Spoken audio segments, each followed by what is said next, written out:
fighting danger like kung fu. The love I feel is deep inside. The others don't matter. It's honestly us against the world. We're the perfect team. You're my dream, but I just want it.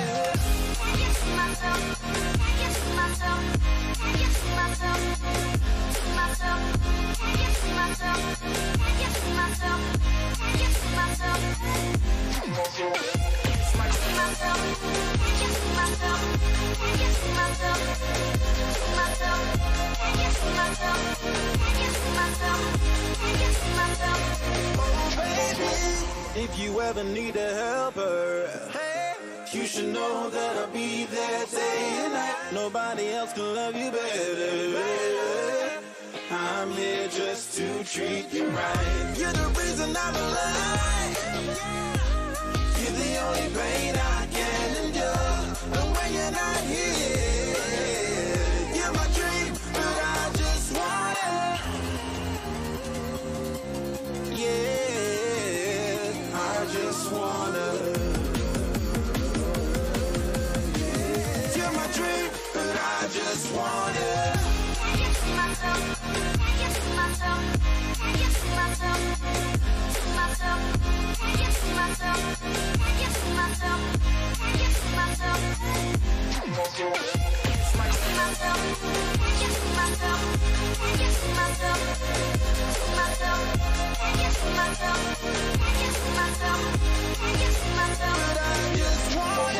Inside, I knew from the start, you my bunny, I'm your Clark. From now to eternity, I give you all my heart. We are meant to be, it's clear to see. My love is bigger than I thought. I got everything I want when I hold you with my arms. The others don't matter, my love and my pleasure, the key to my treasure. Whatever's the weather, day up and out with you till I die. How many times for you I'ma try? Want you to notice the one and I know this. Perfect soulmate, I wanna show it my best friend. She saved my life, my happy end in hard times.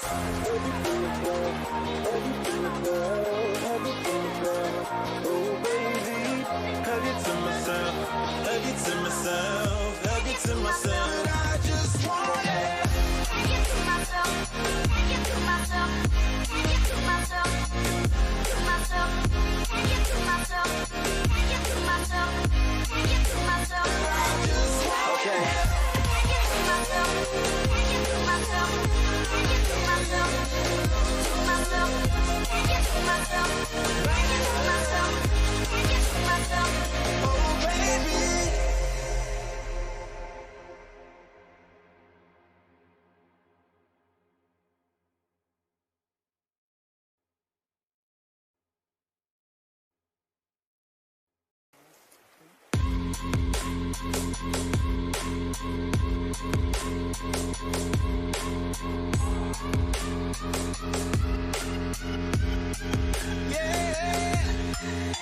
Like the attention, girl, I know you. But you're everything I want in life. We're fighting danger like kung fu. The love I feel is deep inside. The others don't matter. It's honestly us against the world. We're the perfect team. You're my dream, but I just want it. I get to myself, I get to myself, I get to myself, to myself, I get to myself, I get to myself, I get to myself, to myself, I get to myself, I get to myself, to myself, I get to myself, I get to myself, I get to myself. Oh baby, if you ever need a helper, you should know that I'll be there day and night. Nobody else can love you better. I'm here just to treat you right. You're the reason I'm alive. You're the only pain I can endure. And when you're not here, you're my dream, but I just want it. Yeah, I just wanna.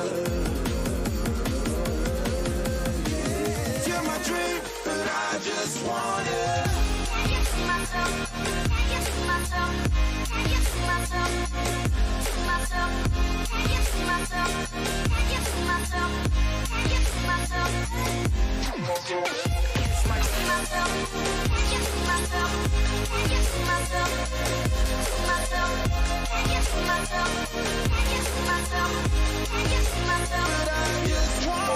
Deep inside, I knew from the start, you my bunny, I'm your Clark. From now to eternity, I give you all my heart. We are meant to be, it's clear to see. My love is bigger than I thought. I got everything I want when I hold you with my arms. The others don't matter, my love and my pleasure, the key to my treasure. Whatever's the weather, day up and out with you till I die. How many times for you I'ma try? Want you to notice the one and I know this perfect soulmate. I wanna show it my best friend. She saved my life, my happy end in hard times.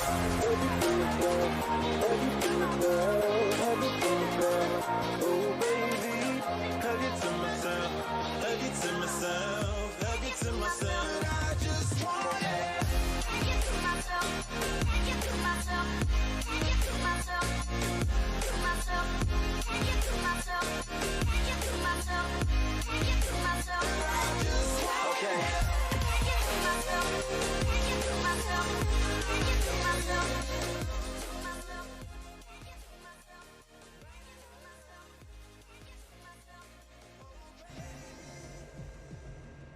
Good morning, good afternoon, good evening, and wherever you're watching in the world, welcome along to the brand new TT Masters League Division 1, where it's Season 1, Round number 1, here at the Australian Grand Prix at Albert Park. Well, it's the brand new era. We've got a fantastic lineup of drivers to come and a fantastic season, hopefully, in the pipeline here. My name is Kieran McGinley, and joining me in the commentary box is the lovely, the fantastic Mr. James Head. James, it's a brand new league almost. It's a brand new season, and here we are at the Australian Grand Prix to kick things off. How are you tonight, and what are your expectations for this season?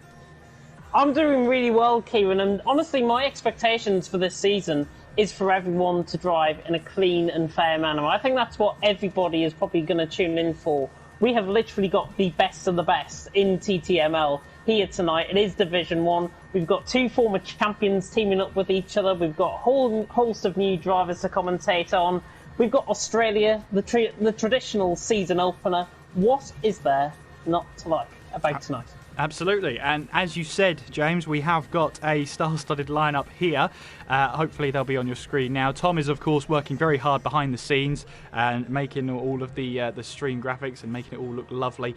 But as you can see, there is quite a good grid here. I mean, I'm just picking out a couple of names that I know of. You know, Recon, Calsper on the same team in the Ferrari. You've also got the likes of Carlsbury and Cogino teaming up. Darkbolt there, watch out for him in the Williams. I mean, it's a fantastic lineup, James, but who out of all of those stands out as you as a possible title favourite? Title favourite, it's going to be quite interesting. I think there's numerous title favourites, to be honest. It is that competitive. But the one man that I'm going to pin my hopes on and make an early and very bold prediction for the championship win is Medium Pilot. He was quickest out of everyone in qualifying in Division 1. Produced a fantastic performance in the evaluation race last week as well, to finish, I think, 3rd or 4th in the end, barring any penalties, which was fantastic to see. He had the pace in qualifying. He's an all-round good driver. He might be the one to take the Season 1 title, but don't discount the two former champions in Calsper or Recon. Yeah, absolutely. And in terms of Calsper and Recon as well, when the car lineups were out, this is drivers picking their cars outright, and so Ferrari, it looks like, have one heck of a lineup. But for you, James, which is the constructor you're looking for the title here this season? Again, there's quite a lot of consistency, I think, in the constructors this season. Ferrari are obvious shouts, but the team I'm going to look forward to is AlphaTauri. Two very much unknown drivers. We've got the new face of TTG, Bianchi, and ILRT Dashi teaming up in that car. Dashi currently within the lobby here, as we say. But everyone doing their updates as they all filter through. But AlphaTauri could be that interesting point. On paper, they look like they're going to be a match made in heaven. And to be honest, I think AlphaTauri might just nick it. I never know. You never know, indeed. And of course, AlphaTauri is one of the updated teams, being renamed from Toro Rosso, obviously. Racing Point still around there. Williams with their brand new livery, where, well, on the they've taken that bit of red off now. It's going to be completely white, blue, and a little bit of black, I think, on the livery as well. Plus, if this update is going to be the one we think it is, there's going to be a brand new livery for the Mercedes, and that's the one we've already seen in real life this season, James. Yeah, and I think it's fantastic to obviously have that livery within the game as well. It really pays tribute to the Black Lives Matter movement and what we've seen in the last couple of weeks as well. Josh and Perpetum leading the line for Mercedes here. Again, a very good team, I think. See very good and consistent drivers teaming up for Mercedes. It should be quite interesting to see the new livery, because this is literally the first time I'm on the game since the patch has been updated. But Perpetum and Josh, speak about them again, they could be lively contenders for the Constructors battle. Yeah, and as we say, the update for this game, for what I think this is 1.06 now, I think it is. Yeah. The update for this game came out about half an hour ago. So it's a little bit nip and tuck about what's going to happen and when this will start, but obviously we will get started when we can and as soon as we can as well. We've got 11 drivers in the lobby at the moment, so only 9 more to go, so hang in there. We'll get you some action very, very shortly. Also, a big hello to the chat there. Maze with the checkered flag. Hopefully he's not saying it's over before it started. I really hope not. Bolts, welcome to you. Joe Corby spreading out his hi all across the chat there. Good to see you. Recon, will Recon bottle it again in quali? Tune in to find out. Well, we're all here to, we're not here to see any action. We're here to see if Recon bottles it, obviously. Oh, no, I don't think Recon will bottle it, to be honest. Australia is a very good track. I've seen some of his time trial times, actually, Recon, and he's well up there within my friends list. So hopefully he'll produce a good qualifying performance. But Australia is one of those tracks, especially in the first sector and into the middle sector, where you can pick up quite unnecessary invalidations.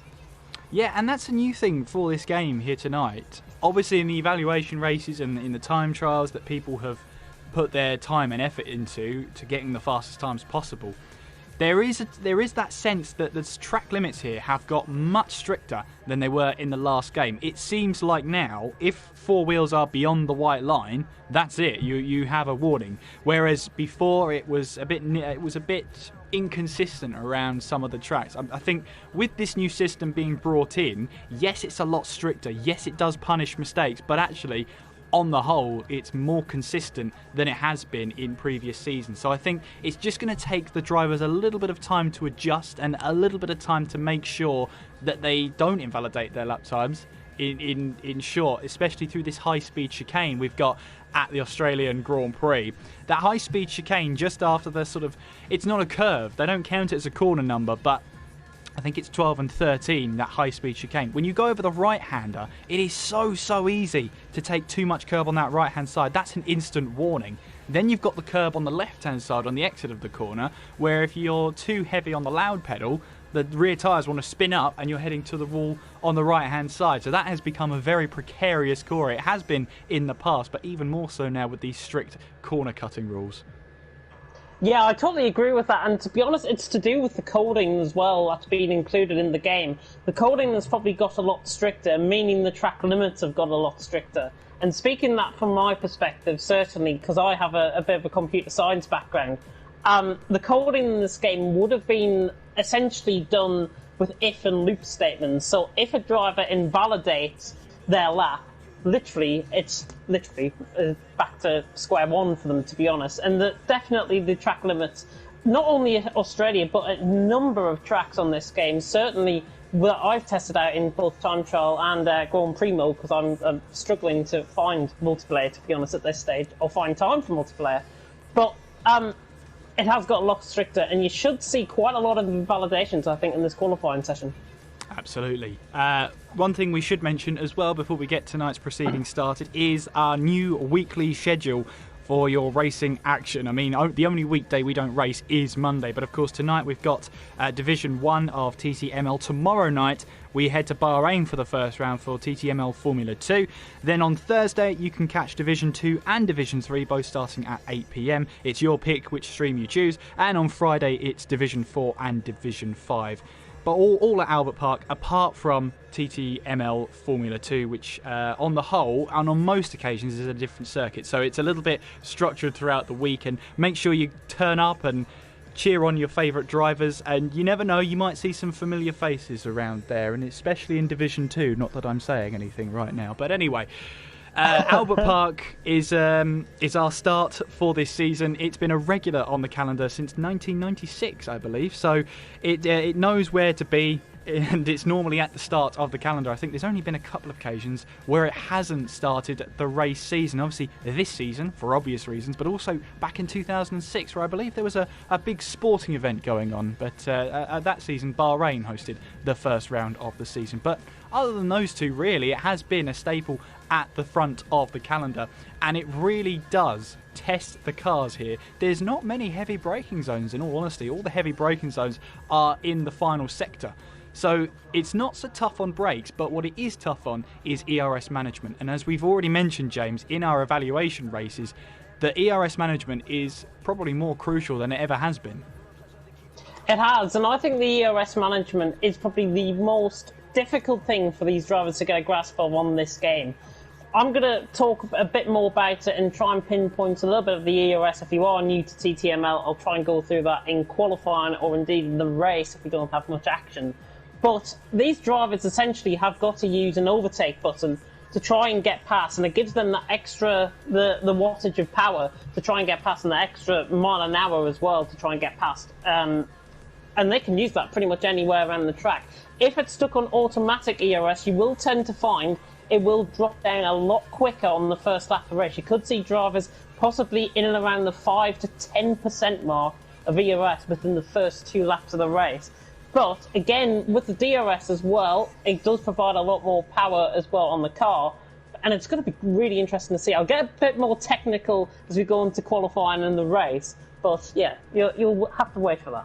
Oh, you'll have to wait. You've literally clickbait your own analysis and evaluation of ERS. I like that. Yeah, obviously with that update, we are being pushed back a little bit in terms of timing, but that's what happens when you've got an update that happens half an hour before racing is supposed to begin. But you know, that happens. It's actually that's actually never happened to me at all. I've had updates during the day, but never half an hour before the racing's supposed to start, which is a new one for me. I think that's the latest update I think we've ever had, James.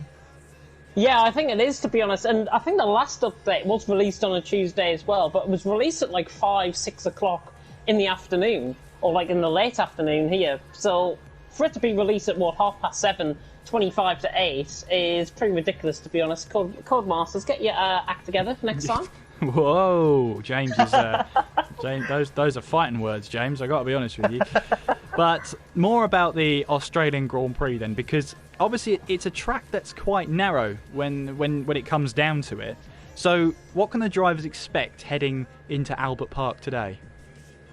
It is a natural street circuit first and foremost. You normally see this being used for public use, to be honest. Buses, cars, trains, trains. Lorries, I should say. Trains, lorries, easy to mix up, you know. One's on rails, the other's not. Easy. Oh, I've messed it over even before I've begun with this, but still. Yeah, but it is a natural street circuit, and it is built, because obviously this the Australian Grand Prix used to be held at Adelaide before they moved, and the Adelaide circuit is still in use for V8 supercars. But the Melbourne circuit is very, very tight. We've got 3 DRS zones in total. And these drivers are going to have to be tested to their limit. It is literally, you're being thrown in at the deep end already into the season. And hopefully, we're going to see a very good race here tonight.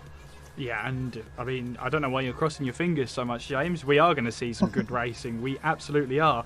So I know now, we're just having a look now and seeing how long the delay is going to be. Obviously, we don't really know. We can't pinpoint exactly when, but the only problem with that is that you don't have a definite time to hear myself and James waffle on about eventually whittling down all the subjects until we get to what did you have for dinner tonight. It's we're not too far away from that, but we still have a little snippet to talk about. But yeah, I think it's set up for a really good season, and obviously the We should probably talk about the track map before we head straight in as well. Obviously, we're going to see, if you haven't seen it before, we're going to have the big introduction, but this will be a sort of brief update and a brief look at the calendar here. We've got the 3 DRS zones, 2 detection points though, so the last DRS zone on the track and the first DRS zone are all covered under the same detection point, which is somewhere around sector, or just after turn 13 I think it is, and you've also got the DRS all the way down from turn 12 down towards turn 13, so that's the new one that's been added in for this season. So it does promote some overtaking into turn 13, but also it's already a tough track to overtake at. So expect overtaking opportunities to happen at turn 3. That is going to be the big overtaking point. It's been the scene of Martin Brundle's horrific crash in 1996 and also the crash of Fernando Alonso when he got tangled up with Esteban Gutierrez. I believe that was in 2015. Yeah, it's a scary corner because it's the heaviest braking zone on the track, so just be ready for that one. However, I can reveal that we are starting the countdown here. We are not far away from the first action here in TT Masters League, so we are about to hopefully get things underway. I am looking forward to this one. There's no doubt about that one in my mind as we head into the Australian Grand Prix for Season 1, Round 1 of TTML Division 1. If you can fit any more ones in there, be my guest. But without further ado, it's about to get into tonight's action. So let's get into tonight's action right now.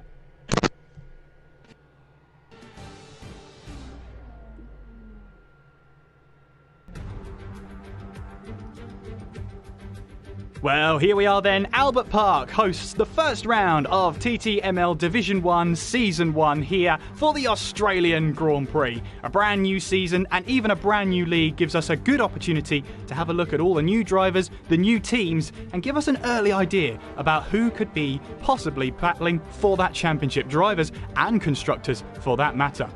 Here at Albert Park then, it's about 5.3 kilometres, which takes us around 16 corners around the street circuit here with 3 DRS zones and 2 detection points. Not much undulation changes, but not many heavy braking zones, so ERS management is a paramount priority for the drivers out there today. Overtaking opportunities are limited, and as we've already discussed before, turn 3 will be the major overtaking point with the heaviest braking zone on the track. And here we are then, into qualifying we go, the first qualifying session of a brand new season, and it starts with, I believe that's a McLaren going to be first out onto the circuit. I'm really excited. I don't know if you can tell yet. I can really tell, just through the commentary box, I can really tell you're excited. It is Racing Point actually that is first out on track. It's Little Jack who is the first out, and it should be very interesting to see how these guys get on. What are you expecting in terms of lap times though? It's definitely going to be, you know, mid, I think we've seen 119s around here before. Don't be surprised if we see anything like that again, but we are expecting to see some timing screens light up here as they make their way through. But I honestly, I don't know. Obviously, I haven't put enough laps into this game. I'm not quick enough on this game to know really why, but this is the first opportunity for drivers to really lay the rubber down and show us what they're made of, and I can't wait. Yeah, neither can I, and I think it's going to be quite intriguing to see who makes the early standpoints so far in this session. Obviously, we've got the likes of Medium Pilot, Calsper, Recon. Watch out for how close this qualifying is going to be as Jack needed, who's actually coming through turn 12. Kieran, you're going to take us through a lap.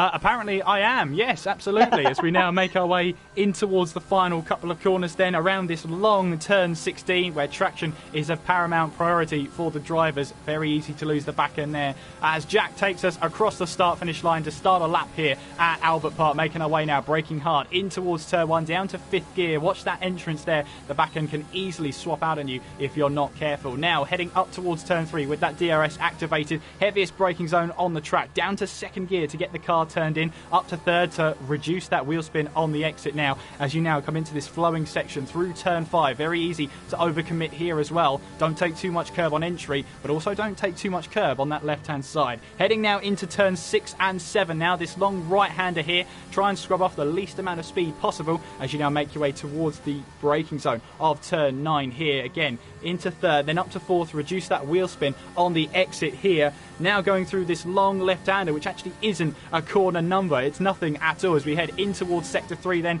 down a gear through turn 11, through turn 12 we go. Lovely corner there from Jack then as he makes his way now towards turn 13 into that third DRS zone. Braking hard once again, down to fourth gear to get the car turned in. It's a much narrower corner, turn 13, than you realise. Then you come into the flowing section of turns 14, then the harsh braking zone of turn 15, and then through turn 16. Watch the back end here. Don't get too overexcited on the throttle there. DRS wide open now, and the start-finish line is a long, long way down the start-finish straight. But that's a 120.1 then from Jack in the racing point. You can see from that weaving, he's happy with that one. Yeah, really happy. It looked a very good lap. Joachim comes in with a 1:19.6. Dobby just comes in as well. The other Haas for the 1:19.8. So already better him by 0.5 of a second. And there's Medium Pilot. My goal for the championship already is staking a good claim. He's 0.4 ahead of Carlsbury already with just 4 minutes gone in qualifying. Absolutely. 1:19.2 from Pilot then. Here comes Recon across the line. 1:19.4 from the Ferrari driver. Kausper behind him. 1:19.466. A matter of hundredths of a second between the two Ferrari drivers at the moment. I believe Perpetum is out there right now in that new black liveried Mercedes now, I believe that is. Yes, it is, as he makes his way through now. So we've got the two Mercedes here. Josh has set a 1:19.3 to put himself now on the front row of the grid as Bianchi out there. He's on a set of medium tyres at the moment as he makes his way now in towards turn 1. 16 drivers join us for the opening round. So there's only 6 places outside the top 10, which means for Bianchi there's more of a chance he could end up in the top 10. So medium option tyres, or medium tyres I should say, are a pretty good option right now, especially if you want to go long running into the race. Yeah, to be honest, it's not the greatest. It's not the best thing to do, to be honest, to go on to a set of mediums early on in qualifying. I've just seen Navy come across the line on a set of mediums with a 1:20.9 as he sets up into 11th position. But yeah, Bianchi quite an interesting one. The Italian, obviously, hoping to really make a stand for himself here in TTML Division 1. And let's see what he's like through the middle sector, because he's approaching turns 11 and 12 out on the track. 48.8 through the middle sector, not too bad, and that is how exactly you want to be taking it, but that's not how you want to be taking it, and I think I've just done my first commentator's curse of the season. And not the last, definitely not. But yeah, Bianchi there suffering at the hand of a James Head. Commentator's curse there. He'll have to go again, but he's on the medium tyres, so he can afford to go again. The only problem is he fueled up enough to have another go? My gut feeling says no, he's not, and my gut feeling is proven true as he makes his way now back into the pit lane there. Just under 12.5 minutes to go, and in that first round of laps here, we've got Pilot, who is at the top of the table with a 1:19.2. Josh in second place with a 1:19.3. Recon and Kausper both on a 19.4, occupying third and fourth place. It's a Ferrari second row at the moment. Pepetta, meanwhile, he's on a flying lap, making his way through turn 12 into that DRS zone. Valid lap still, so he's cutting that to perfection there. Now heading in towards turn 13.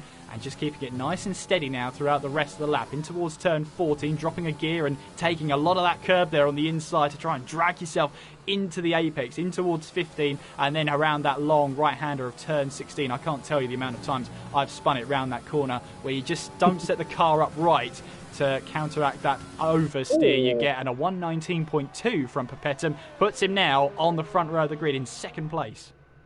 Yeah, looking like a very good lap, that. Just a little bit of a pinpoint, actually, about a mistake he made. Through turn 13, he just got caught in the grass. It looked like he lost about 1/10 of a second there. So maybe he would have been ahead of Medium Pilot. But it'd be very interesting to see how he gets on. I mean, he's only 600th of a second off Medium Pilot, so it's nothing too much. But 1/10 of a second can be the difference between you getting pole here in qualifying and you getting second.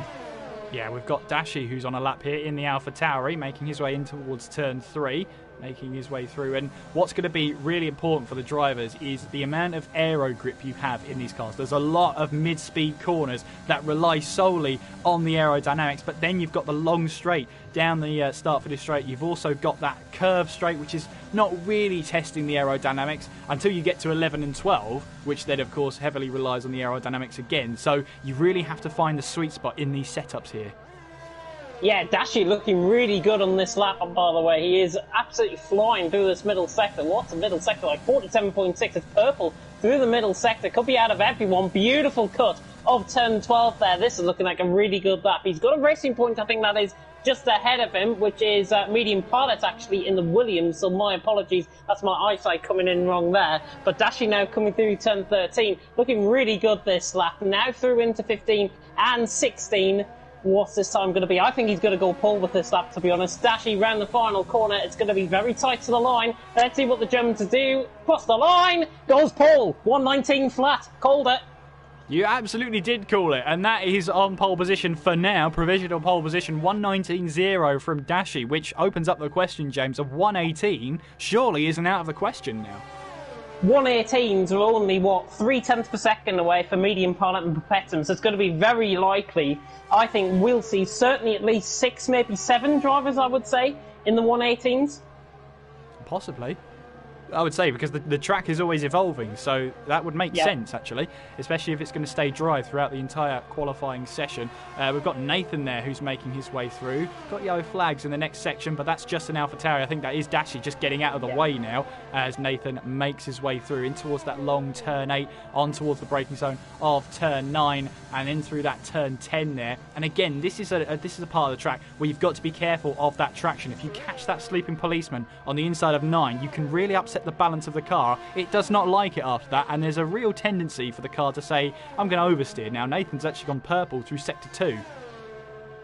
Yeah, I'm just watching Kalspo actually behind him, and he's just gone purple through the middle sector as well. So it's going to be quite tight, I think, between these two in terms of lap time. Nathan on a 20.4 currently. Kalspo only about 3 seconds behind him in terms of lap time, so we'll have to see how he gets on. But Nathan now through 15 and 16. Dutchman hopefully going to be setting a good lap time here. Recent member of TTG, of course. He now opens up the DRS, opens up the taps down towards the start-finish line, and he finishes, he goes into 10th position with a 119.7. Kalsper up to 4th for the 119.2. Yeah, Kalsper 119.2. He does improve on his lap time, but by 0.2 of a second, that still puts him onto the third row of the grid, I think that is, or second row of the grid, sorry. That's second. Josh is just about to come across the line and go pole. 119 flat. Very good final sector there. 0.3 of a second improvement from Josh. He's into the 119s. Into the 119s he goes. The only 2 drivers yet to set a lap time are Bianchi, and now Coutinho has set one, but he's just outside the top 10 with a 119.7 for the McLaren driver. So the only driver yet to set a lap time is Bianchi there. Still no time set. Navy 120.9 compared to the provisional pole sitter of a 119.0. Pretty much then 2 seconds cover the field at the moment, which is fantastic to see. And I know with the track evolving the way it is, that's going to come down.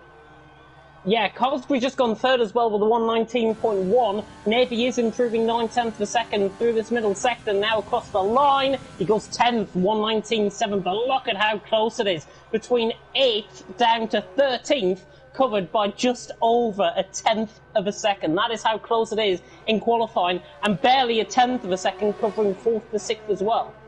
Well, Pepetta making his own line there. He already invalidated his lap time, so now he wants to get back to the pit as quickly as possible. And I just feel like saying to him, you've got plenty of time, Pepetta. Don't worry about it. Still just under 7 minutes on the clock, and it is Josh who leads the way. 119.0 from the Mercedes man, with Dashi with a 119.0 as well there in second place. Carlsbury in third, with a pilot there in fourth place. So a little bit of a quiet track at the moment as we await for someone to be really on a flying lap at some point, but looks like everyone's just on an in lap here. We've got a Red Bull out on circuit, and that is Nathan there. I wonder if he's just emerged out of the pit lane, or is he on an in lap? It's hard to tell. But Sorry to cut in on you there, Kieran. Bianchi was actually on a lap. He was just coming around the final corner and half spun it through the final corner, got caught in the inside curve. He does set a valid lap time, but that lap was ruined coming through the final corner. Sorry to cut in there. Oh, no problem at all. I mean, if you're talking about something more interesting than I'm looking at, I've got no issue with it whatsoever. But yeah, every driver now set a lap time in this session, and with Bianchi's mistake there, it's a 21.7, which is a lap time on the board at least. So he will finish 16th, if not better. But now what will happen is basically he gets a delta against his time. And I tell you what, when you get a green delta, you get so much more confidence in your driving style and driving ability. And it works the opposite way. If you keep seeing a red delta, it's quite demotivating. It's quite demoralising as well. But if you see the green all the way through, you know you're doing a good job. And Obviously, with a 21.7, he should be able to find at least a second, if not more, to improve his lap time. Yeah, he'll be into the 119s, no problem at all, because, I mean, his spin cost him. He nearly got into the pit lane, actually, after that spin, but he didn't, and he's had to troop away pretty much around the whole lap. I was on board with Dobby as well. He was improving 3/10 through the middle sector, but sadly invalidated coming through lap 10, and now he is back into the pit lane as well, the Brit. But Bianchi, I think, is going for another lap, possibly when he comes into the pit, he'll go for another lap. About 3 minutes to go in the session, but it's 4.5 minutes to go in the session if you're being picky. Josh leads, Dashi second, Carlsbury in third. I think we've got Yarham on a lap, actually, if I'm not mistaken. Oh, he's invalidated through turns 1 and 2. Yeah, unfortunate for the Haas driver, so he's going to have to come back to the pits now, or at least try and fuel save and tyre save. Has he got enough time to get back to the pits and put on a fresh set of tyres? Yes, I think just. So he'll be cutting it fine, though, for sure, as we see drivers now heading out of their pit boxes. I think it's too early to go for your final run right now. You should be waiting at least until 3 minutes on the clock before you think about it. However, Pilot's on a lap here as he makes his way in towards turn 3. Hasn't invalidated through 1 and 2 at the moment there as he makes his way through turn 4. Now flying through turn 5 there in that Williams. That pretty much white and blue livery. It's mainly white there as he has those blue streaks running down the car. Now going through turn 8 and onwards then towards the heavy braking zone of turn 9. As well as that, we've got Perpetuum, who's on an outlap here. We've also got the Ferrari of Kalsper, who's not too far behind, I should say, also on a flying lap as well. He's just entered the second sector. But Pilot now 2/10 up on his personal best. He's gone purple as well through the second sector as he now makes his way through. So this could be a potential 118 we're seeing here from Pilot in towards turn 13. Now he's got to be careful here through 14, using just enough curb there to get away with that one as he now makes his way towards turn 15 and then around the final corner at turn 16. You could always overcommit here. You've got to be careful on that traction zone. Lovely to see from Medium Pilot. Then he makes his way towards the line. Is this provisional pole? You bet it is. 118.8 from Medium Pilot, and watch those timing screens come alight. A great lap there from the Williams driver. That is how you drive a qualifying lap around Australia. It is as simple as that. A 118.8, no mistakes at all. Absolute perfection. Absolutely. Well, we've got Nathan, who's on an outlap here. We've also got Darkbolt, who I believe is also... he had a lap invalidated, so he's going to come back into the pits. It's going to be very, very tight to get that car turned around. Yeah, going to be very tight. I mean, he tries to speed it into the pit lane, to be honest. And yeah, I don't think it's going to work out for him. I think it's about a minute turnaround from actually getting into the pits, putting in another setup, and then getting back out there. It is going to be minutely tight. I think it's going to be down to the final second. Well, we'll have to wait and see how everything goes at the moment. It is Medium Pilot who is on provisional pole position. There he is as he makes his way through. He's invalidated his next lap, but I'm pretty sure he doesn't mind too much about that one. What we've got to focus on now are drivers who are out there on a flying lap right now. Coutinho is one of them in 12th place at the moment. Going through. Oh, he runs wide on the exit of 12, and that is his qualifying lap over. That's probably his session over as well. That's just what happens when you just overcommit just that little bit too much. Perpetuum here, I believe, has also backed out of a lap. We're just trying to see who is on a lap. Nathan, he's coasting here all the way through. I wonder if he's got enough fuel in that car, but he's just trying to find someone who may be on a lap. I think the first person to come across the line now to start a new lap will be Dobby here as he makes his way down the third DRS straight of the lap on towards turn 13. So brace yourself, those timing screens are going to be lit up here by the drivers trying to set their final laps in this session. All cars are out on track, bar one Williams, who's currently in the pit lane. That is Medium Pilot. Don't expect to see him out again. He's past that cut-off point now. But Dobby making his way around the final corner and onwards now to start a flying lap here of Albert Park. I always get, when I first started out, I, for some reason, got this mixed up with Melbourne Park. I combined the two. I've never lived it down, so long may it continue. But it is Albert Park as Dobby now makes his way towards turn 3. Yeah, I was just running on board with Coutinho, actually. He did go on for another lap. Perpetuum is also invalidated and cuts the turn through turns 9 and 10. But Coutinho's just invalidated through turn 8, which is quite a very rare place to really invalidate. And the McLaren man, his session's over. Well, we've got Jack here flying through turn 5. Watch out for him as well as we make our way in towards sector 1. Just under a tenth of a second improvement there from Jack, so it's still predicted P8 from him on his flying lap. But we just have to keep an eye on lots of drivers throughout the session. Dobby's invalidated his lap time, so he's not going to make an improvement there. So it is going to be Jack who will be first to that start-finish line to end this session, or at least to get the checkered flag. Lots of cars trying to make their way through. We've got a McLaren there just onto the start-finish straight. I believe that's either Carlsbury or Coutinho for definite coming across the line there, just about making it. There's a Red Bull out there that will not make it around another lap. So this is it then. The checkered flag is out then for this qualifying session, and it will be little Jack who gets his way to that checkered flag first. Can he find an improvement to P8 so far? He's on a 119.6. Can he get himself any higher up the table than 4th row on the grid? Heading towards the start-finish line now. He can improve. It's P7 now, 119.3 from the Racing Point driver. Yaram comes towards the line now as he crosses the flag, and it's a 119.6, and it's an improvement by 0.06 of a second there, but it's not enough to get him up the table. Legend here. We haven't talked about him all session, but here he comes then towards the line, and P8 now for the Alfa Romeo driver as he secures 4th place on the grid right now. But of course, still plenty to happen in this session. Navy invalidated his lap time, so too I believe has Carlsbury, who's also come back into the pits. We've got Ferrari out there. It's Kalsper who's invalidated his lap, so we move to the next one. We've got Darkbolt there, 120.5 at the moment for the Williams driver, sends him in 16th place. Coming round the final corner now, on towards the start-finish straight. Is this an opportunity for Darkbolt to try and improve on his lap time? It is P11 now for the Williams driver, and that is just outside of the top 10. We've got Josh here. Can he make a move? No, he invalidated his lap time, so he won't get a chance to improve at all. Last person towards the start-finish line. Well, Dashi now makes his way in towards the pit lane, but that is qualifying over, and a 118.8 couldn't be matched by any other driver. It is Medium Pilot who grabs the first pole position of the season.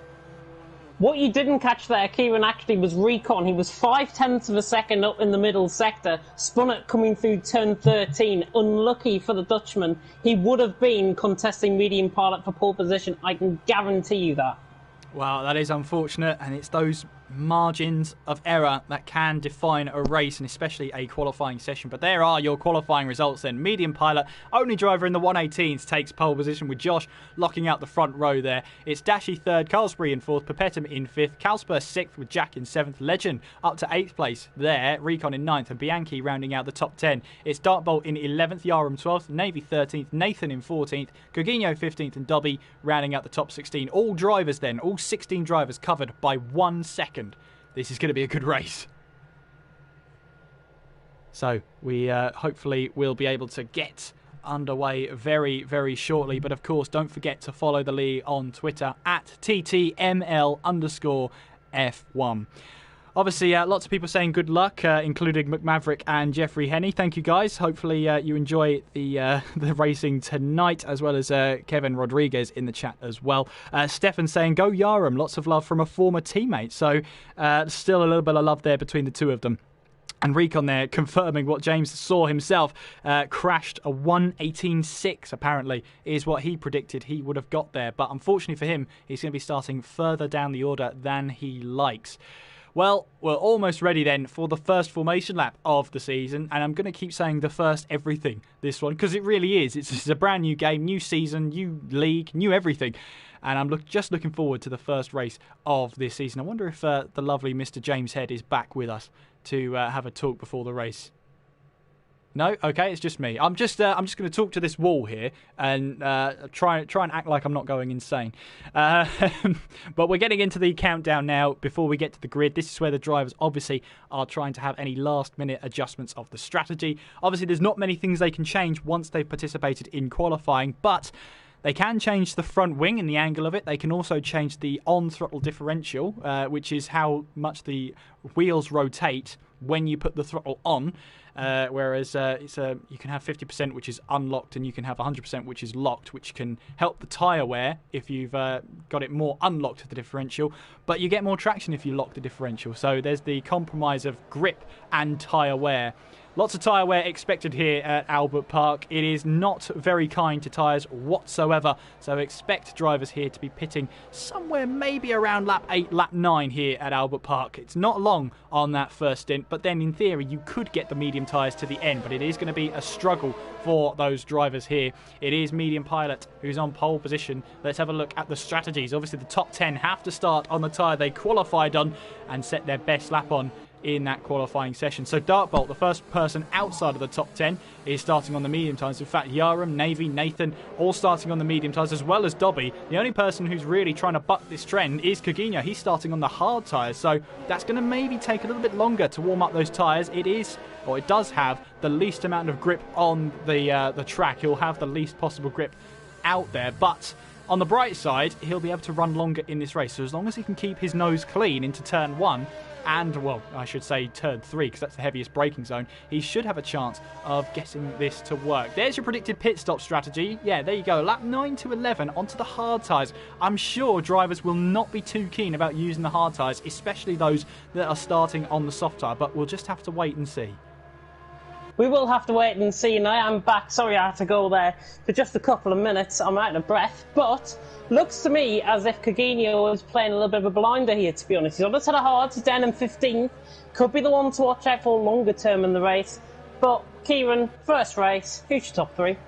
Are you going to predict it? You're switching it on me. I'll tell you what. I think Josh is definitely one to watch. He'll be right and snapping on the heels of Medium Pilot all throughout this race.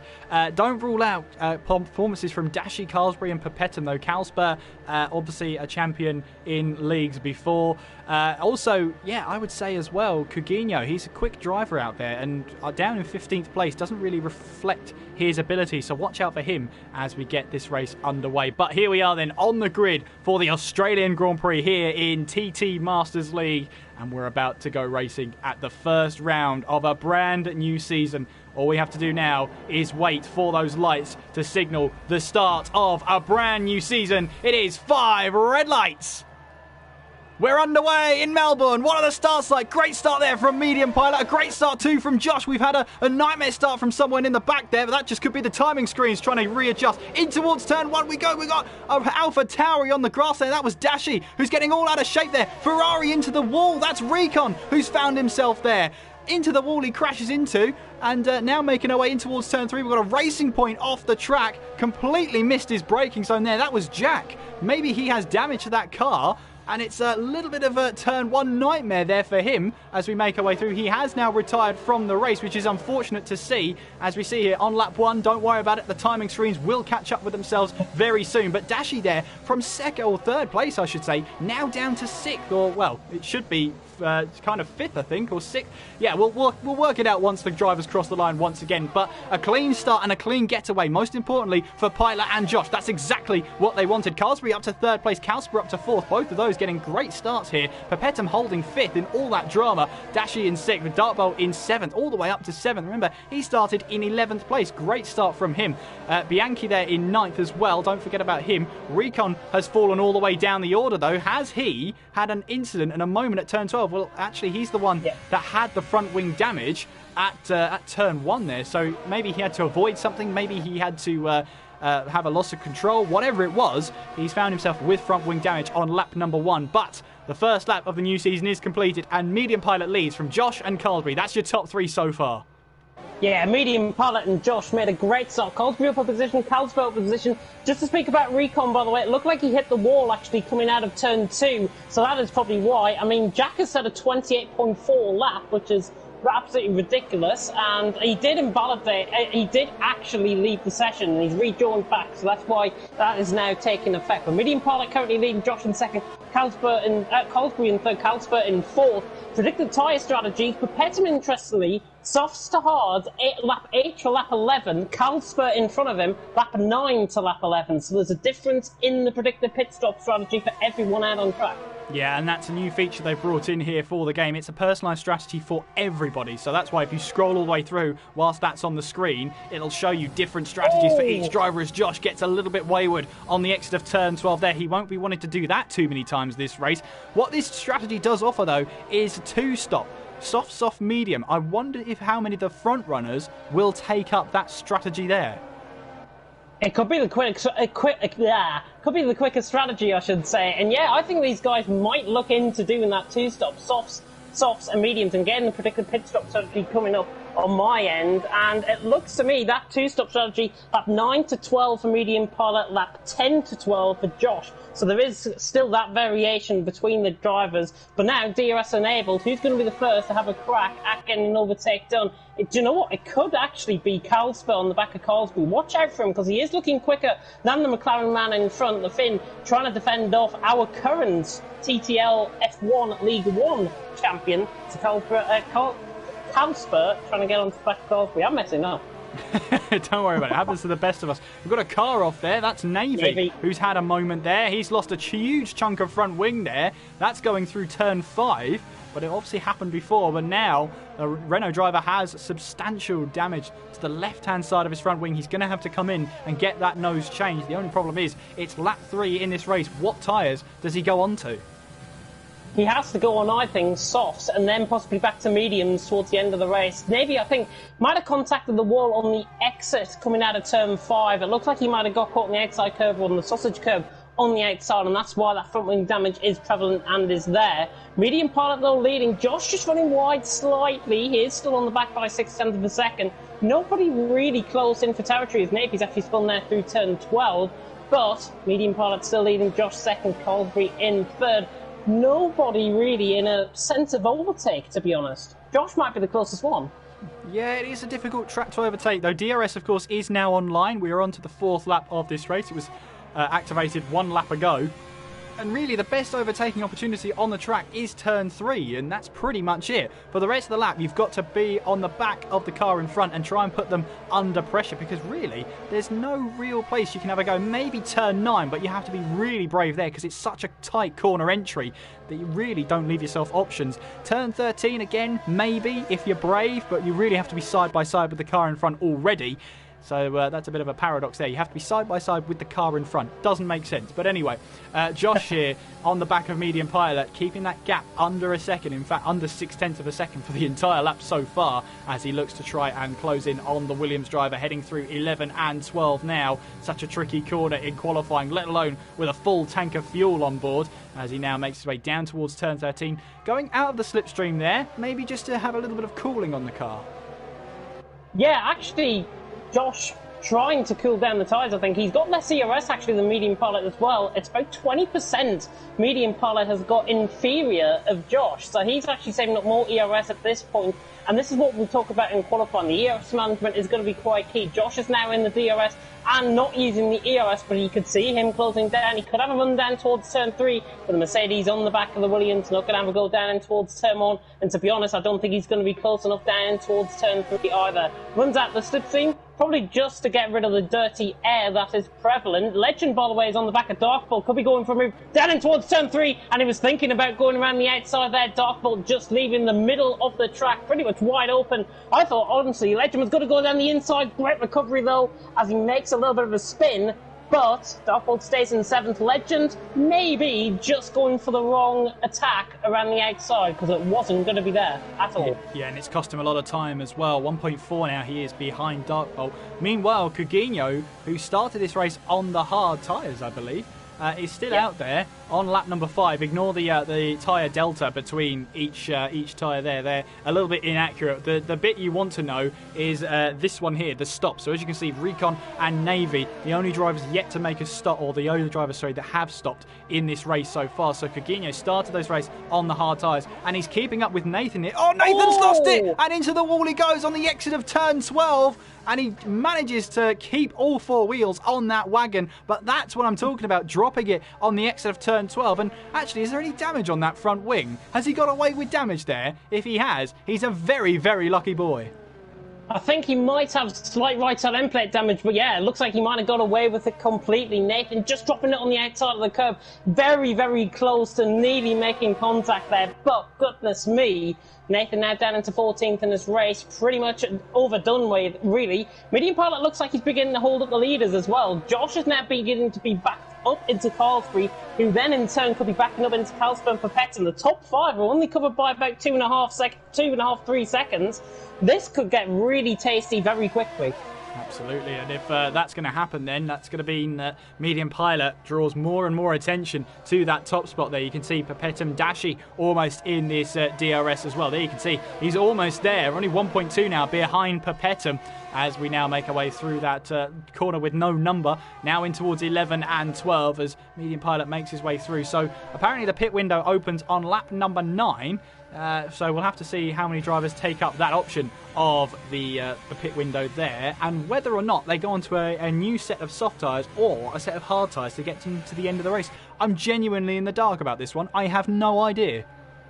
I think it's down to the individual driver out on track, to be honest. They're going to decide, I think, if they go 2-stop or 1-stop. We saw in the last game, actually, that 1-stops could and indeed did happen. Pepetton, by the way, is into the bits very early indeed. He looks like he's going to jump ship and go for the 2-stop strategy. In fact, he's going on a set of hards. So that's a 1-stop. He's going on a set of hards to the end.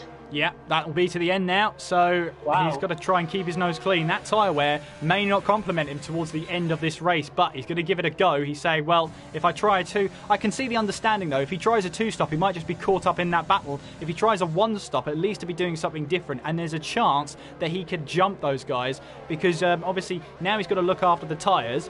Obviously, he'll have the cars ahead of him battling. Maybe it's a chance to get some clean air. Where has he rejoined then? All the way down in P13, and he's got clear air ahead of him, and he's rejoined ahead of Nathan as well. So that was crucial for him. He's now in a brand new set of hard tyres, 9-second gap to the car ahead. He's got the track to himself pretty much, and now he can pump in those competitive lap times, and we'll see how he goes for the next 23 laps. In the meantime, Medium Pilot is the one who leads this race. Josh M is in second, Carlsbury third, with Calsper in fourth. Dashi there just outside this battle for now, but he's not too far away, 2.3 behind Calsper there, but this really is your battle for the lead. Don't forget about Pepetton then. He's going on that 1-stop strategy. That could be a real dice roll there. We'll have to see if that gamble pays off, and Medium Pilot is in, so too is Josh. Carlsbury stays out, Calsper is in.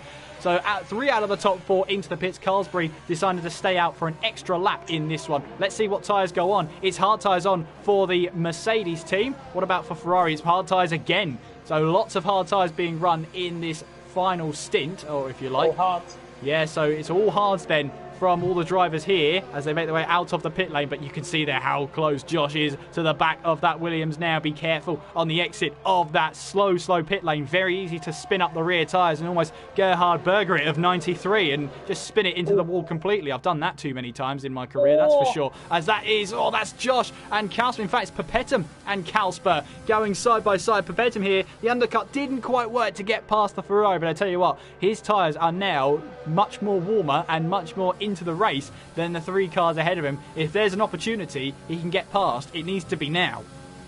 Yeah, I was watching on board with him actually. He had a slight moment coming out of turns 1 and 2, which really put him on the back foot in terms of Calsper. Calsper joined in front of him.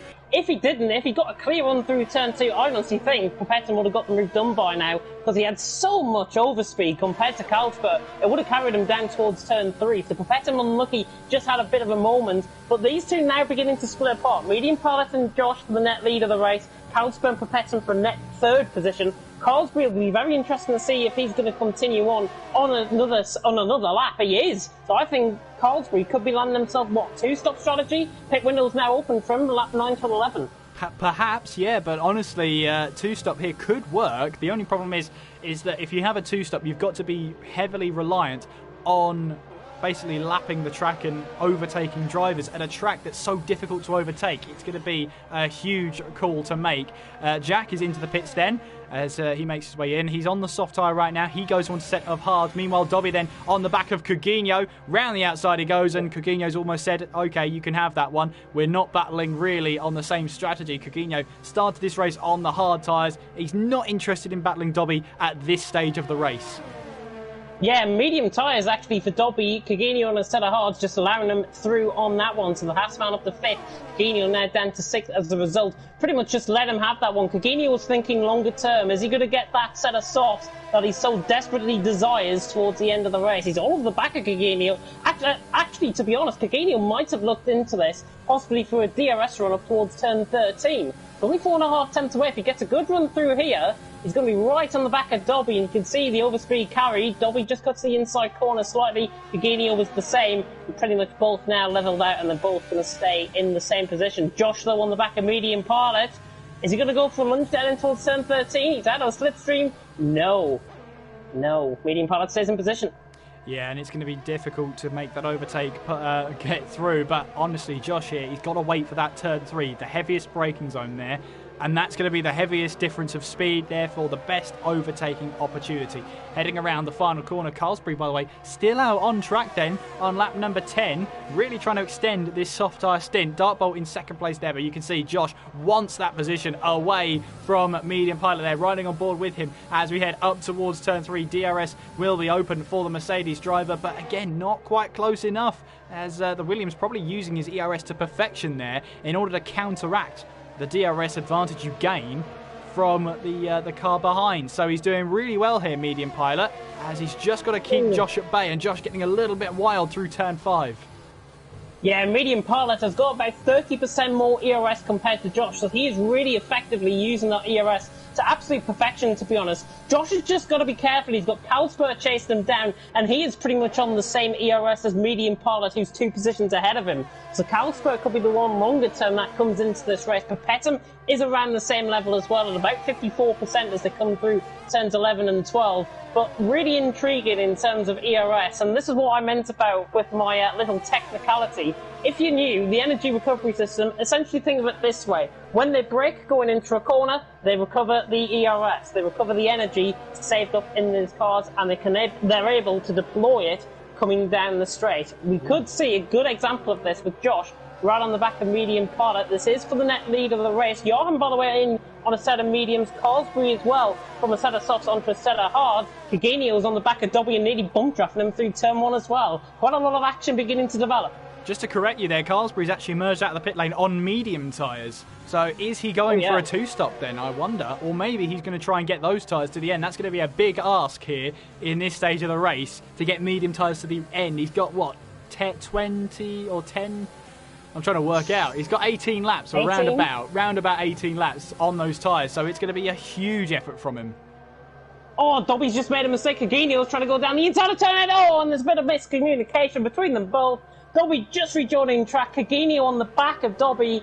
I think he's got left side end plate damage. Yeah, that left side is completely off for Cagenio. Just unlucky. He was trying to go around on the outside of Dobby. Lost control of the car slightly. Dobby's rejoin. Not a dangerous rejoin whatsoever. Cagenio just carried a bit more overspeed. Didn't realise the car was joining in front of him. And unfortunately, that is him into the wall with left side end plate damage. But yeah, medium pilot and Josh, 0.5 per second separating, and Carlsbury on a set of mediums. 18 laps did actually work on the old game. Whether it works on the new game remains to be seen. But the tyres should last for about 70%, 75% roughly of tyre wear, and then they'll really begin to go off the cliff. Cagenio went to pits to repair his front wing. Yeah, what you've got to remember is that in the previous edition of the game, puncture territory started at around 75% to 80%. Now, puncture territory starts at around 60% tyre wear. So that's what the drivers have to be careful of. You start to get all these warnings and notifications about your tyre wear once you reach that magical 60% number. So whether or not Carlsbury can actually make it to the end on those tyres is going to be a huge question. If he can, he'll have a pace advantage for now. But again, the tyre delta, the hard tyres might be quicker at the end of the race. Yeah, they definitely will be quicker at the end of the race. And I think if Carlsbury does decide to try and last it out to the end of the race, he's going to be a really bold and brave man to do so. But he can do it. And Pepetum is only 1.3 seconds up the road compared to him. Pepetum's actually dropped off the back of this little train that is developing for the net lead of the race. Medium pilot Josh and Calsper, 3rd, 4th and 5th at this stage. Carlsbury is closing in. You can see him already. I think it's 2.1 seconds at the end of the last lap. Cagenio picks up a 3-second time penalty. Carlsbury now 1.4. So he has caught 7 tenths off, but He's just beginning to get into that dirty air, and he's not catching as much as what we would have hoped. Yeah, absolutely. We'll have a check on those strategies and those penalties as Bianchi is out of the race. He has dropped it. That looks like turn 12 to me. 12. Yeah, as he makes his way through, we're riding on board with Coutinho. Yep, there is the stricken car of Bianchi, who has lost it big time on the exit of turn 12. Unfortunate for him, but that is his race over today. The season over for him is over. And Josh there really playing with fire through turn 2. That back end did not want to stay in place, but he's still right on the back of Medium Pilot here. Yeah, that front left really got caught on the AstroTurf, nearly half spun him, and again, just catching on the curve. Medium Pilot maybe just beginning to make a little bit of a mistake. Josh is keeping them very honest. 4.5 tenths a second is separating these two guys out on track. Carlsberg is only 5 tenths ahead, and to be honest, Carlsberg is looking in a much healthier position. He has got double, and I repeat, double the amount of ERS to Medium Pilot and triple the amount of ERS, maybe even 4 times that amount compared to Josh just ahead. Carlsberg is in a really cosy position at this stage, but he's got to be careful because Carlsberg is going to be coming through the pack very soon. Absolutely. Lap 13 of this race, Darkbolt leads the way, who is yet to pit in this race. We've got yellow flags out there, and that is Darkbolt. He's had a moment off track, and now he's got front wing damage on the left-hand side, and that is going to be a huge disappointment for the Williams driver there. Wanted to extend this medium stint as much as he could. Now he's got to pit in. Surely hard tyres will go on to get himself to the end of the race, but a huge disappointment for the Williams driver. Yeah, huge disappointment, and I think it's actually quite similar to Recon in qualifying. Recon had a spin through turn 13 and lost his wheel, actually. So Darkbolt should be very canny that he hasn't lost his wheel at all. He's going to get that front wing change. It's going to be about 5 seconds extra onto that pit stop. But Darkbolt now should rejoin probably just behind Coutinho, I think. No, actually, just ahead of Coutinho. Well ahead of Coutinho. In fact, Carlsberg, by the way, has just gone through on Perpetum for 4th position. Yeah, and Perpetum's actually left the session. So unfortunately, his internet's not playing ball, and at the moment, he'll be falling down the order. That's going to be a perfect opportunity for Dashi to try and reel him in and try and get that move done. Try and get back in front before he rejoins the session.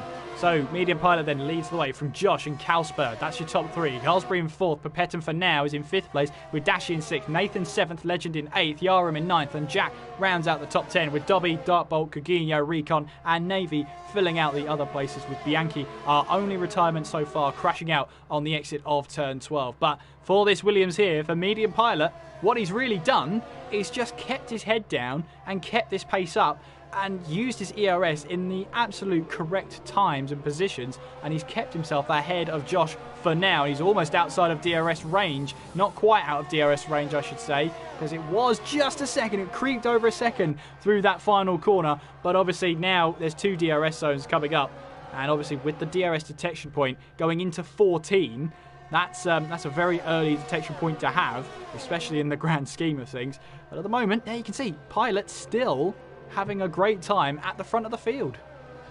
Yeah, 21% of usable energy, essentially, of the ERS available for him as Perpetum's now AI has been overtaken by Dashi. Hopefully he'll rejoin. I know there's been a little bit of a glitch kicking about where drivers leave unexpectedly out of the race, so that might have occurred with Perpetum. There's no resemblance of any connection issues at all from him, so a bit of a strange one. But Medium Pilot lead.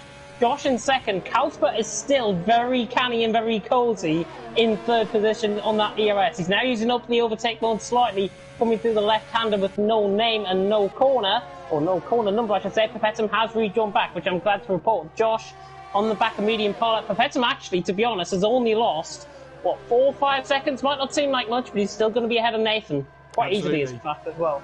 Yeah, but he won't be quite in control of that car just yet. There'll be about 10 to 15 seconds before he's actually back into that car. But once he is, you'll be able to see how quick he is then. 2.9 now, 3 seconds separates himself and Dashi. So again, it's not the end of the world for him. He's lost 1 position, but it's more about the time that he's lost as well. That could be a big factor heading into the closing stages of this race. We have 14 laps to go here at Albert Park, and it is Medium Pilot who leads the way. Josh in 2nd place, Carlsberg 3rd, with Carlsberg in 4th, and Dashi a bit further down the line. He's in 5th place for now. Legend here, looks like he's got away past the car ahead of him. Johan's just gone down the inside of Nathan as well. Brilliant move. Down the inside, the Haas man really pulls it off.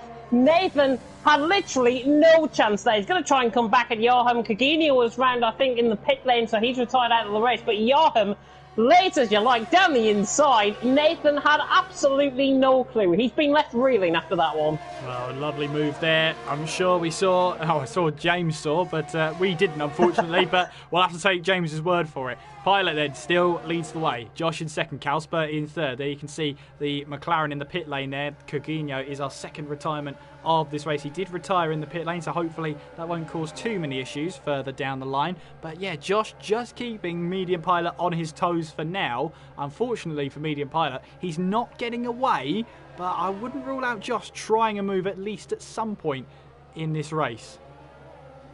We see who's on the back of this top three as well. Carlsbury has just suddenly appeared on the scene, and the McLaren man is not too far off either. The interval times have came back, 6.5 tenths separating Medium Pilot and Josh as they go on to lap 17. It is still Medium Pilot who leads. Josh in second, Kalsper in third, Carlsbury in fourth. Those medium tyres are going very nicely into this race, but now he's got the trouble of a DRS train, and he's got the trouble of trying to overtake the current TTL F1 League 1 champion from last season, the last inaugural season, the last season of TTL F1 League 1. Kalsper is just ahead of him. Nathan, by the way, is still the only one not to come into the pit lane, so that might have just given Joachim a little bit of a dive bomb attitude to go down the inside of turn 1 for that move. He went up into 8th position as a result of that, but the top 4 separated by 2 seconds out on track. I think it'll get closer than that. It's great to see, isn't it? Pilot still leading the way, though, and I think that'll be at Josh's frustration there. And it's one of those things where you just get caught in the dirty air of someone and you can't let your true pace shine through. Jack there now has a move on Beautiful. Nathan here in towards turns 9 and 10. Oh, but he's lost the back end. Jack into the wall on the exit of turn 10, and he has retired from the session straight away. And I don't know, that looked like big moment there for Darkbolt with the Racing Point in the middle of the track. Virtual safety car deployed, and that is why you don't retire out on track. It's as simple as that. Yeah, unfortunate. I think Darkbolt's been caught up in the wrong place at the wrong time. It's as simple as that. Jack should have continued on, could have retired into the pit lane. He might be subject to a penalty, I'm not sure. But Petton's taken this opportunity though, and rightfully so. He's going on, I think, to a set of medium compounded tyres. 11 laps on a set of mediums compared to guys that might be quicker, might be wearing off towards the end of the race. This is a very good strategy call for Petton. He might be quite a way behind, but watch out for him in the later stages of this race. A top 5 is not out of the question. Absolutely not. Well, with a VSC, all the drivers have to stick to a delta time. Obviously, it's a delta time they have to stick to, but obviously you're going to have margins of error where some people are about 6 tenths over, some people get it just right, some people, normally like myself, go too early when you say action's about to restart. But anyway, the top 5 are bunched up nicely here, and Medium Pilot almost caught out of a restart here. We are now full course green and back underway. Josh has really closed up to the back of this Williams then, in towards 11 and 12, and now onwards towards turn 13. The drivers have to be careful because the tyres will have cooled down just a touch, so they have to be careful on the restart that they don't overcommit into some corners. About 2 or 3, maybe 4 corners later, everything should be back at optimum temperature. But for now, Pilot still leads the way, and still to Josh's frustration. Yeah, Josh had a bit of a hesitant moment actually coming through turn 11 and 12, which forced Medium Pilot to pull away by about 6 tenths of a second. It's now 5 tenths of a second as they come down the straight, but you can see how much Josh wants this. He's now using up a slight overtake mode and nearly weaving down the straight to try and get a little bit of heat into those tyres. He's warning Medium Pilot that he's there, and he goes for nearly a half spin coming through turn 2, catches on the inside curve, but he's going to recover. He's not going to turn it, however, from negative into a positive. Nowhere near to the back of Medium Pilot. Medium Pilot still stays in this lead of the race, but Kalsper and Carlsbury are the 2 to watch. Kalsper, I think, more especially than Carlsbury, because those tyres look like they're just beginning to blister on the front. Absolutely, so he's going to have to be careful there. But Josh, again, making a mistake. It's not the first time we've seen that mistake from Josh then, just committing too much to the inside of turn 2, and that makes the car over-rotate on the rear end. Meanwhile, Carlsbury there trying to move down the inside of Kalsper. Rivals in themselves, but Carlsbury realised that it just wasn't on that one, and that might have cost him more time. The thing you don't want to do is cost the driver in front their DRS to the car ahead, and then that might exclude you from a battle for the lead of the race. We'll have to see how that pans out then in towards the final sector on lap number 19. Pilot leads the way ahead of Josh. Calspert in third with Carlsbury in fourth. Your top four right now separated by just 2 seconds. It is great to see right now. We're riding on board with Josh then as he makes his way through the final corner. Calspert will still retain his DRS, so he'll be relieved at that one this time. Let's ride on board with Josh then as he makes his way in towards turn 2. Will he make that same mistake again? It costs him so much time through here, and this time the back end behaves itself. Into the DRS zone we go, and onwards towards turn 3. Again, not quite close enough for the Mercedes driver, and he'll be so frustrated with that. He will be still frustrated, and it's still 0.5 of a second the gap. Josh got a better run that time out of turn 2, but couldn't get them floored down. It looks like Medium Pilot actually used a little bit of his ERS to try and combat that, to be honest. Nathan, by the way, I think he picked up a drive-through penalty for speeding under the VSC. He's also sped into the pit lane as well, so it's really not going great at all for Nathan, who is still continuing on out on track. Recon, by the way, is on the back of Navy, right on the back of him, coming out the final corner, side by side, down towards turn 1, and Navy goes bye-bye into the rear view mirror of Recon. Recon's through and he's up into 10th. Yeah, finish, possibly on the cards. And we saw an overtake on stream. Yes, get in. But yes, a good move from Recon there. Actually, they overtook both of them. Nathan, who came into the pit lane. So that move from Recon puts him into the points now. So that is going to be crucial. Remember, there is points on the table here for fastest lap of this race, so it is important for those drivers as long as they finish in the top 10. But Medium Pilot there comes across the line to start lap 21 of this race, and for right now you could say pole to lead of the race right now, but it really hasn't been as simple as that. He's had Josh snapping at his gearbox for this entire race, but he's kept and held firm for now. He's only got 9 laps to go. Yeah, he's really bottling up the pressure, I think, Medium Pilot, because I cannot imagine how much pressure he is probably underneath. Papetin, by the way, is on the back of Dobby coming down the straight. Another overtake that potentially could be caught on the stream. Papetin's through and he's up into 7th position. Easy as you like. Fresh set of mediums. He could be on for a top P6 finish. So Papetin through and he's up into 7th position. But yeah, Josh has really been snapping at the heels of Medium Pilot. Medium Pilot has handled this pressure very, very well indeed. And it's still Josh's answer to try and answer Medium Pilot's question. Medium Pilot essentially is just saying, come on, Josh, give me more. I can find a lot more out of my tank here as well. Calspert and Colt, we've just got to watch out for this as well. It could really hot up with 8 laps to go. Absolutely, and it is, of course, an alternate point scoring system that we used to. You do get 2 points for pole position, so Medium Pilot is, well, technically the championship leader as we make our way now through the final corner and onto the start-finish straight. Pilot still leads the way as we enter lap 22. 8 laps to go here at Albert Park. First place is 30 points. Second place is worth 25. Third place is worth 20. The points then stage all the way down where 19th scores 1 point and 20th scores 0, which you've got to be honest, you can't see why Jack retired when he had the potential to score some good points on the board. It's only round 1. It is only round 1, and I think, to be honest, the season can't be won on round 1. It can only be won towards the final rounds of the season, where obviously we saw Calspert wrap it up about 3 rounds before the end of the season, last season in TTL F1 League 1. But Medium Pilot now coming under a little bit more sustained pressure from Josh. Josh is really finding his groove now on this lap. 4.5 tenths as they come through the chicane at turns 8 and 9, and now running through towards 11 and 12, I should say. That was turns 9 and 10, forgive me. Josh now coming round through turns 11 and 12. Nathan, by the way, is through on Navy down the straight towards turn 1 and gets that move done up to 11. But Josh on the back, is he going to have a crack at him? No.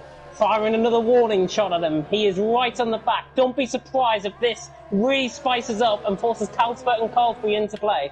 Absolutely, Pilot holding on for dear life for now. Josh in second, Calspert in third with Carlsbury in fourth. Dashy is in a bit of a race of his own at the moment. So too is Legend at the moment. 5th and 6th they run at this moment in time, with Papetin closing in though on that 6th place. in this race. Dobby then in 8th place, Yaram 9th, and Recon rounding out the top 10 at the moment. Nathan in 11th, and Navy in 12th. Oh, that was a big moment there from Josh. Just got onto the grass there, and, well, he's about to save Grace there. There's been a couple of moments there where it's just not been the cleanest drive from Josh, but he has been on the pace all day today. Yeah, he's really driven this race astutely very well indeed, and that was probably his worst mistake, I think, that he's made so far this race. A brilliant recovery by the Mercedes man, but it's now letting Medium Pilot get away, and what is important about this is now Medium Pilot can begin to use his overtake mode, and there, look, he's outside now of DRS, so this possibly could mean Medium Pilot. Oh, and Cosby's running in the background. Has he recovered the car? Just about. The Finn recovers it out of turn 10. What a recovery. Speaking of recoveries, that is the recovery of the race. By far, Cosby, how on earth he kept it out the wall is absolutely beyond me. Well, he has kept it out of the wall, and, well, Josh has now dropped outside of that 1 second window and now leaves himself open to an attack from Calspur. All this waiting, all this patient driving from Calspur, now it's his opportunity to try and get onto the back of Josh and maybe try and take second place in this race. Now onto the start-finish straight. You can see that Josh is really using what little ERS he has. It's now not activated anymore because he's got so little of it. That could hurt him in the long run. Again, losing that back end through turn 2. That rear end does not want to play ball. Meanwhile, here comes Calspur then. Now to the outside as we head in towards turn 3. He's got the outside line here. Round the outside he goes. He's got the inside for turn 4. Josh will have the outside line. They're still side by side as they make their way through. Now in towards 5, but Calspur holds on and now grabs second place away from Josh there. And now the Ferrari has a chance to try and chase down the Williams, but I know Josh, he will not be done yet. Yeah, patience is very persistent. Papetin, by the way, has just gone through on Legend, overcommitted himself actually coming through turn 5. He's down on the inside line. Legend around the outside, overtaking him off track. He rejoins just behind him and lets Papetin have that one. But Josh on the back now of Calspur. 0.4 of a second. Calspur now has got to use up that ERS. He's got 35% of it left. He's got to try and use it up now. But 2 seconds to Medium Pilot. Catching 2 seconds around this track, honestly, could be an absolute eternity for some of these drivers. Calspur, though, could just do it. Medium Pilot has looked so compromised and so supreme, I've got to say, out on track so far. Yeah, he's really kept his head down, kept the mistakes to a minimum, and he's looking here to try and grab almost maximum points there. We've had a car in the pits there. That's a Renault. That's Navy who's come into the pits. Onto the soft tyre he goes. He's looking for the fast lap of the race, but I'm pretty sure you can only get that if you're inside the top 10. I will have to read over the notes, though, and the season rules to find out that one. But, yeah, you do get a point for fastest lap, but whether it's in the top 10 or not is gone from me right now. I'm pretty sure it's just the top 10, so he'll have to see if he can actually get there. But that's wishful thinking if that's the case, because he's 31 seconds behind Recon right now. Yeah, Nathan responded actually behind him as well, and I think he served a VSC. He obviously had a drive-through penalty for speeding on the VSC, which I think he must have served. He's well out of contention now in 12th position, and he's actually been lapped by the leaders. So Medium Pilot now leading 2 seconds, Calspur second, Josh third, Carlsbury in 4th. Carlsbury's really dropped off the pace. He was looking quite supreme behind Calspur. Then Josh made that mistake and forced Calspur back into second position. Carlsbury's now, his tyres are really beginning to go off the cliff. Don't be surprised if you see Dashi get past him before the end of this race. It's a bold statement to make, but 6 seconds on essentially hards are going to be quicker than mediums at this stage of the race. Not out of the question with 4 laps to go. He's got to catch 1.5 seconds a lap though. Absolutely, and that just seems like a big task for him to do. Whether he will do it or not is another question. Meanwhile then, that is Pilot, who started lap 26 of this race. 4 laps to go here at Albert Park. Calspur now in second place, Josh in third, with Carlsbury in 4th. Ever since that spin, or that loss of control for Carlsbury, that pace has not been the same. I wonder if that's unfortunately the end of his tyres, whether he'll now have to focus on just finishing ahead of Dashi. But it's not a bad haul of points in the first round of this season. This season and this point scheme really does favour finishing races. If you finish races, you're getting points, as long as you don't finish in 20th, of course. Yeah, as long as you don't finish in 20th. I mean, for these drivers, we've had 4 DNFs out of the race. Darkbolt, Jack, Cagini and Bianchi. Some of them obviously crashed out on track. Jack obviously retired out on track, and obviously with that off-road collision, that'll get investigated. But these guys could have easily scored points. They've got to remember, I think, the rules. They can pick up points as long as they are down into 19th position. If we have 19 drivers next week, then everyone basically scores points, regardless if you have a horrible race or not. Medium Pilot pulling away from Kalsper, 2.5 seconds. You thought Kalsper would have had a crack at the cherry. No, Medium Pilot's just looking ever more supreme. Absolutely, and actually it's going the opposite way because Josh is now trying to reel in the Ferrari as we now head down the start-finish straight. 3 laps to go here. Pilot still leading the way for the Williams team. Kalsper second with Josh in third. There you can see Carlsbury is being closed in by the I was going to say the Red Bull behind, but that's actually Nathan there, who's a lap down. So he's not going to worry about him, and actually he might, Carlsbury, have a decision to make whether to let Nathan just go because he's on the soft tyre. He's clearly quicker on those soft tyres. Does the McLaren just let the Red Bull go and see if he can cause a nuisance up front? Yeah, he might, to be honest. And Nathan obviously is just behind Carlsbury, and he's actually let him through. So Nathan now has got pretty much a free track, but he is going for that fastest lap of the race. And I think, if I'm not mistaken, the car is half ghosted on my screen anyways. That might be a little bit of a glitch. Yarham is the next one to come into the pits. He is within the top 10, so now we'll go for that fastest lap of the race. He could do it, he's a very quick driver on his day. Yarham now out of the pit lane on a set of softs, could set the fastest lap. He will have, one crack of the cherry to do it, and that's on the final lap. Yeah, absolutely. So we'll have to see how that all turns out. But in that case, he's out there now. He's not a lap down, which is important now as he makes his way through.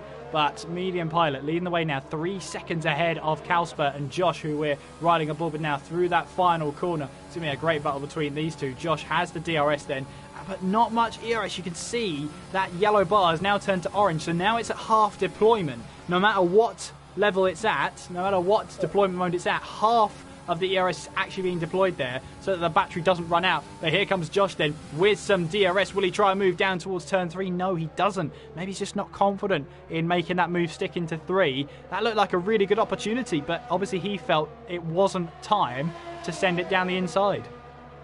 I think, to be honest, he has played that absolutely brilliantly, to be honest. He's got 15% of ERS. If he saves enough ERS and maintains the pace on the back of Kalsper right onto the final lap of the race, he's going to be all over the back of him coming down towards turn 3. Recon, by the way, is the next one to come into the pit for, having the fastest lap finale, essentially, between 9th and 12th. Josh is on the back, though, of Kalsper still, 4/10 of a second. The fast chicane upcoming through 11 and 12. And Josh actually is now dropped off, and he hasn't saved up that usable energy whatsoever. So that means Kalsper, I think, nailed on for second, I would say. Josh has only got a couple of chances left. Well, absolutely. We'll have to check on penalties as well, James, if you'll do the honours, because Pilot leads by 3.5 seconds. So even if he has a penalty next to his name, he's still going to win this race. He now comes across the start-finish line to start the final lap here of the opening round of TT Masters League. He leads the way for now, got pole position, so he's already got a couple of points to his name already before the first race is even finished, basically. But he does have that position there. But James, take us through the penalties.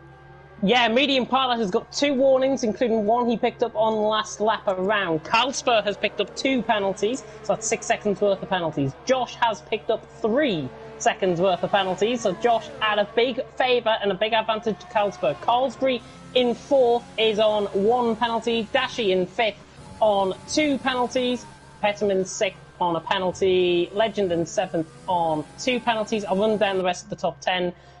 Dobby on 1, 3 seconds, Yarham on 9 seconds, and Recon has got 1 penalty. Well, that about sums it up then for the top 10. So Medium Pilot here, 2 warnings but no penalties, means he's pretty much head and shoulders above everybody else, making his way now in towards 13 and towards the final few corners through turn 14. 15 and 16 upcoming here. It's pole position for the Williams driver of Medium Pilot, already having 2 points on the board. He makes his way around the final corner and towards that long start-finish straight to take the checker flag And the first win of a brand new season. Medium Pilot wins the Australian Grand Prix. Josh finishes in second on penalties. Calsper in third, with Carlsbury coming across the line in fourth place there. It will be Dashi who comes across the line in fifth place, but I wonder, Papetum here will be trying to make his way towards the start-finish line. He'll be pushing as hard as he can. Can he grab that fifth place? No, not quite, not enough. Legend here comes around the final corner, almost for us, James, the Carlos Sainz of TTML this race, but he does finish in seventh place at long last. Dobby then jumps him on penalty, so Legend actually jumps down to 8th place. Yaram then makes his way now around the final couple of corners, and for those in the bottom four there of the runners are all trying to get that fastest lap of the race, all on the soft tyres here, all in pretty much hot lap mode if you like. Yaram making his way now around the final corner and on towards that start-finish straight. We'll have to see here what are these lap times going to be like then as Yaram makes his way towards the line. It's 21.5 from Yaram. Now it's the Ferrari of Recon heading towards the line. Can he get a lap here? 20.8 there for the Ferrari driver, setting a purple sector 3 as well. And the Renault comes across the line there to take a 21.2. Actually didn't improve, but your first race winner of a brand new season, Medium Pilot, wins the Australian Grand Prix. And your driver of the day, or the fan-voted driver of the day, is F1 Dobby.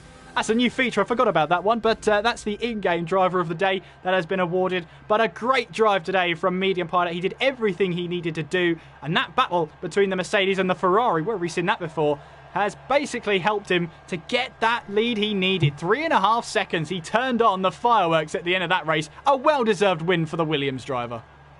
Yeah, and just one off the Grand Slam, really. Pole position.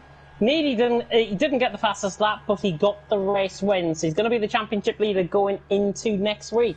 Fantastic performance. Absolutely, and 32 points, I should say, won't look too bad against his name whatsoever. Medium Pilot wins the Australian Grand Prix in the official, unofficial results. Josh M is in second with Calsper third, and Carlsbury in fourth place. Dashi in fifth with Papetum in sixth place. Dobby, I can see why he was voted driver of the day by the in-game fans. 16th to 7th, a great drive from the Haas driver. Legend in 8th with Yaram in 9th, and Recon rounding out the top 10. Navy in 11th, and Nathan down there in 12th place, but the top 12 obviously will all score points. Darkbolt, Jack, Cugino and Bianchi all not finishing the race, meaning they do not score points, and that is going to be a huge thing there.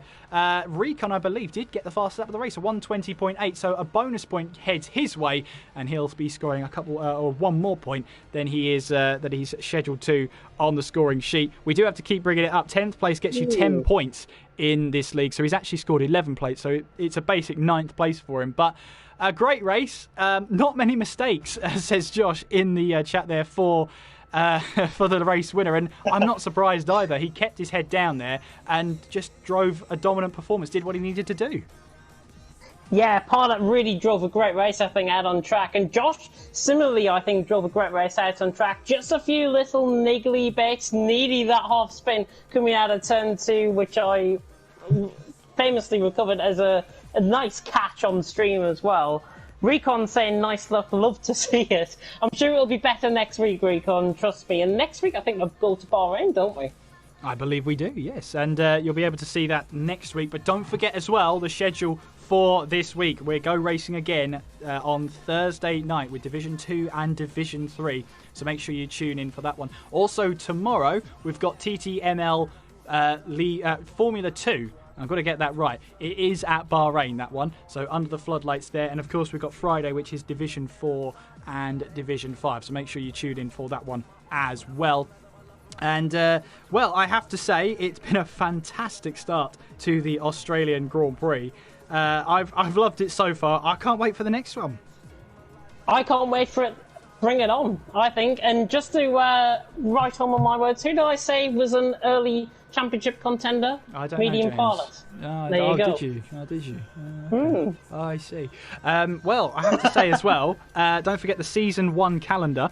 We're first at Australia, but the next race is somewhere we've never been, James. We head to Vietnam next, so make sure you tune in for that one. I've driven a couple of laps on it. It is quite unforgiving. The walls are never too far away, so that is going to be very interesting to see how the drivers hang on to that one. Make sure you're following the league on on Twitter at TTML_F1. That's Tango Tango Mike Lieber _ Foxtrot 1.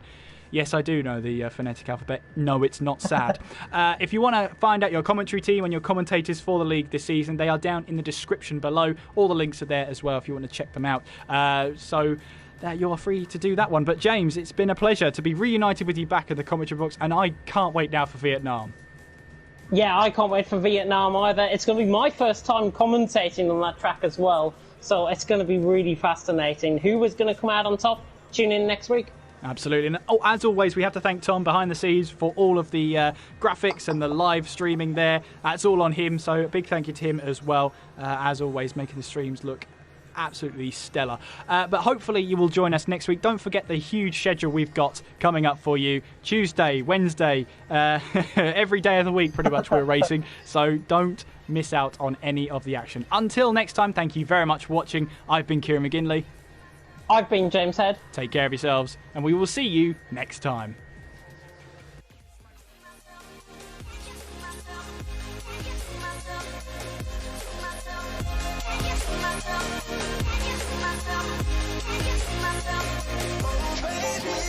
If you ever need a helper, you should know that I'll be there day and night. Nobody else can love you better. I'm here just to treat you right. You're the reason I'm alive. You're the only pain I can endure. And when you're not here, you're my dream, but I just wanna. Yeah, I just wanna. You're my dream, but I just wanna.